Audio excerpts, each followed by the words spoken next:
Zombie apocalypse in the end of days world. Survivors struggling for survival. Hello everyone, welcome to Happy Movie. Today, we continue to bring you the third episode of The Last of Us. In the last episode, Tess sacrificed herself for her friends by igniting a fuel tank.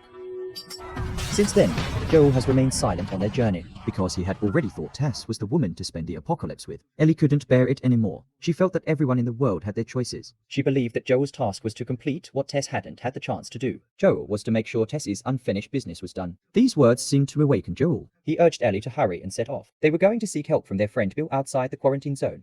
On the way, they passed by a farm, which was a transit point where Joel stored supplies, but it had been a while, and he had to search around. Ellie had never been outside the quarantine zone. Suddenly, she noticed a storage room. She excitedly jumped in. The shelves were already empty. The only find was a box of sanitary pads. Suddenly, there was a growl from the corner. The light revealed an infected creature pressed under a pile of rocks. Ellie approached cautiously. She discovered that the creature wasn't as terrifying as she imagined. She gently slashed its face and stabbed. Throughout the process, Ellie remained unfazed, as if she had done something trivial. At this point, Joel had already packed up the supplies. He thought for a moment and put back a wrong rifle, because its bullets were hard to find, and it wasn't very practical. Later, the two continued on their way. Ellie admired the wreckage of an airplane on the roadside. She envied those who had experienced flying. Joel immediately countered, "They're all dead." This statement once again sparked Ellie's curiosity. She wanted to know how the first infected appeared. Joel shook his head. Perhaps the mutated fungus entered the human food chain through wheat, getting into human food. On the night of September 26, 2003, many people got sick. Then they started biting people like crazy. While they talked, they came to a pit, full of densely packed human bones. Ellie's eyes were full of shock and confusion. But Joel was unfazed. He said the fungus started spreading on a large scale. The military organized all residents to go to the quarantine zone. Unfortunately, it quickly filled up, so all these residents were executed and thrown into the pit. In the eyes of some administrators, executed the resident were better off than infected. But there are always exceptions. A guy called Bill didn't go to the official quarantine zone like the others. He was an extreme survivalist before the outbreak. Bill hoarded a large amount of supplies in his home before the fungus outbreak. He was deeply convinced that when the apocalypse came, the only way to survive was to rely on oneself. Before the outbreak, he prepared to build defensive structures. How to survive in a world full of zombies. This man's actions were like a survival guide. Gasoline was an essential material. It must be stockpiled in sufficient quantities. Renewable poultry and vegetables also needed early preparation. And the most crucial thing was to use barbed wire. And wood to block the main roads of the town. Of course, some small traps needed to be set up around the periphery. Bill lived this way for years. That's how Bill enjoyed a comfortable life. Until one day, someone fell into a trap outside the quarantine fence. Bill curiously ran out to check. The other person was also a big bearded man, named Frank. He and his companions escaped from the quarantine zone.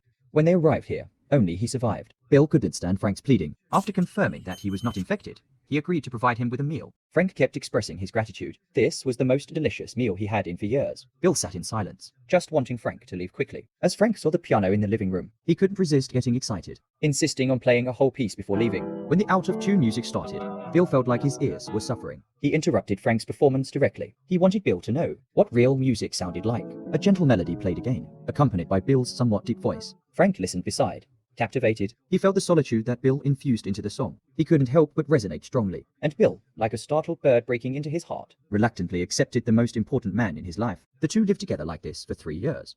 The conflicts between them gradually surfaced. Bill was a typical indoor person, while Frank couldn't stand loneliness. He preferred to go clean up the straws on the street, rather than stay at home. During this time, through a radio, he got to know Tess and Joel, who were in the quarantine zone. At first, Bill was not friendly to the two. But when Joel spoke, he helped Bill solve a big problem. The barbed wire fence and other defense measures had started to rust and deteriorate. He could bring out some new supplies from the quarantine zone for exchange. This allowed Bill and the two to taste many long-lasting delicacies again. Their relationship became closer. One day, Joel suddenly warned Bill, "The barbed wire fence can stop infected ones, but it can't stop humans with intentions." Unexpectedly, these words become true. That night, a group of heavily armed bandits arrived at the edge of the town. Fortunately, the defense traps were activated in time. Sleeping Frank was quickly awakened by the flames. He searched the room, but didn't find Bill's. It turned out he had gone outside to confront the attackers. Frank loudly called for Bill to come back quickly, but the next moment, he was hit by a bullet. Frank quickly helped him back into the house. Bill's abdomen was bleeding continuously. He felt like he was fading away, urging his beloved to leave and find Joel. Frank didn't say anything in response, just tightly holding Bill's cold and weak hands. A decade passed in the blink of an eye. Surprisingly, Bill didn't die that night. Both of them now had white hair. Frank had developed a severe illness, losing even some basic self-care abilities. Bill took on all responsibilities voluntarily, although their lives were no longer as vibrant as before. Yet, in the simplicity, there was a deeper understanding. It's just that Frank didn't want to burden Bill. He decided to end his own life tonight. Although Bill felt reluctant, he firmly supported his partner's decision. Frank was moved to tears. He said the wonderful days he spent with Bill were more than with anyone else. Today, he wanted to have the most wonderful day. How could Bill refuse his partner's request? So he pushed Frank in a wheelchair, strolled on the town's pedestrian street, admired the small white flowers they planted together, recalled the location of their first meeting. Then they picked two perfectly fitting suits, witnessed by the setting sun. They exchanged drinks with each other. As night fell, Bill once again prepared a table for Frank, a table full of delicious dishes just like the first time they dined together. Frank once again showed a satisfied smile. He said today was the most wonderful day of his life.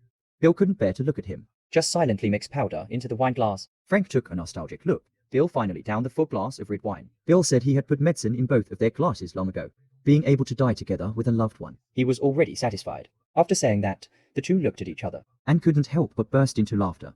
In the dim light, Bill pushed Frank silently towards the bedroom. Meanwhile, Joel and Ellie had already arrived at Bill's town. After opening the iron gate with the password, Joel saw the withered flowers at Bill's doorstep. An ominous feeling instantly arose in his heart, especially after seeing the spoiled food on the table. He hurriedly ran to Bill's bedroom but found the door locked. At this moment, Ellie noticed the letters and keys on the table. These were the letters Bill left behind. He asked Joel not to go to the bedroom. The smell inside might be unpleasant. Bill felt that Joel was the only one who truly understood him. When everyone else died, Bill's heart remained unchanged, until he met Frank, the person worth spending a lifetime to protect. So he wanted to leave all his weapons and cars to Joel. Let the other continue to protect their loved ones.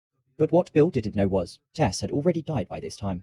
Joel's heart was filled with indistinct pain, looking at the keys left by Bill. The man opened the warehouse door. Inside was a well-preserved small truck. As long as the battery was fully charged, it could be driven away. Joel checked again that Ellie was not infected. Then he spoke about their future plans. He was going to Wyoming to find his younger brother, who was once a member of the Fireflies. Maybe he could take Ellie to a nearby laboratory. Ellie naturally nodded in agreement.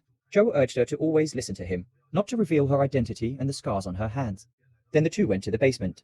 It was filled with weapons on an entire wall. Ellie couldn't help but marvel. Bill was really a tough guy, and there were plenty of living supplies here.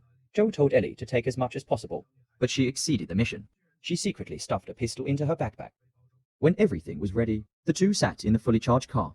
Joel thoughtfully fastened Ellie's seatbelt for the first time. Then he stepped on the gas pedal, swiftly heading towards Wyoming where his brother was. They were about to embark on a new adventure. The above is the content of the third episode of The Last of Us. This episode spent a lot of space telling Bill's life story. For non-gaming enthusiasts, it might be a bit less sensory. Actually, Bill is quite an important character in the game. It feels like this episode is entirely a tribute to him. Also, there's a detail worth noting. When Joel stands at the door of Bill's bedroom, the hall door suddenly opens. Maybe Bill didn't really die. But the possibility is not great, because the arrangement at home clearly showed it hasn't been lived in for a long time. Thanks for watching Happy Movie. If you like it, please like and subscribe. See you in the next episode.